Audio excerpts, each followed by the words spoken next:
So in this babies, the problems will be, or the main clinical features of these babies will be, as you can see in the figure,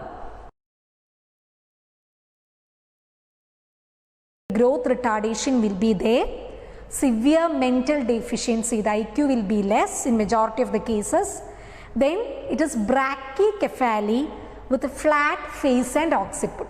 Okay. In the other syndrome, there was an elongated occiput. In case of Down syndrome, it is a flat face and flat occiput, and the measurement of the head will be little less, that is brachycephaly.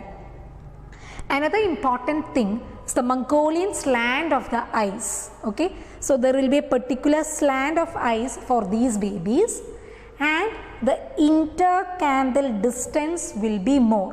So we know in the eye, this is the medial canthus, this is the lateral canthus. So the distance between two medial canthus is the intercanthal distance.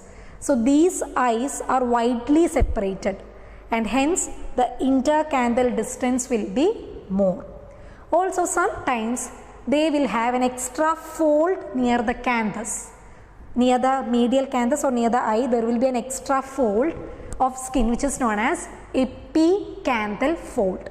Okay, so these babies, growth retardation, mental retardation, brachycephaly, flat nose, flat occiput, Mongolian slant of eyes, more intercanthal distance, epicanthal fold, and sometimes in the iris of these babies we can see brush field spots. Okay, so brush field spots in the eyes, low set ears, prominent and protruding tongue. Okay, another important is they may have congenital heart anomalies, GI tract anomalies. So all these are there, plus one additional feature, that is the presence of a crease which is known as simian crease. So simian crease is one of the most common feature in case of Down syndrome. So that sort of crease you are not seeing in any other syndromes. So one important feature of Down syndrome is the presence of simian crease. So as you can see in this figure, the normal creases we are having, I have shown in this figure, and the other figure there is a long transverse single crease, and that single crease is known as the simian crease. So in those babies, the simian crease, a long transversely placed large crease will be there. For example, so here all we have creases, and this in case of Down syndrome babies, majority of them will have a long transverse single continuous crease like this, which we are not having. Okay, normal persons are not having continuous single transverse crease, and this crease is known as simian crease.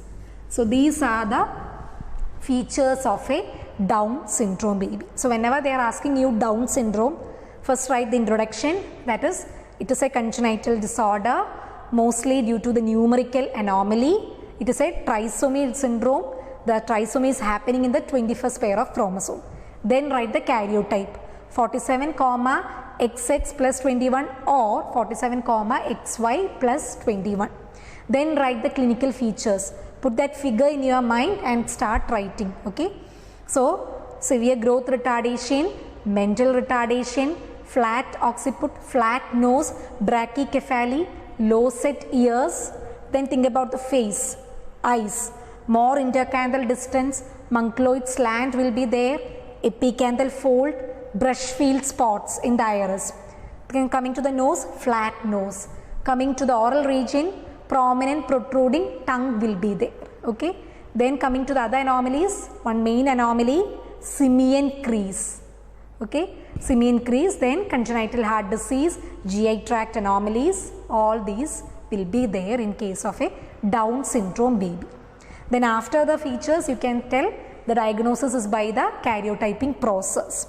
And causes, many causes may be there, like advanced maternal age, mutations, or influence of certain chemicals. All this can influence and lead to the formation of a Down syndrome baby.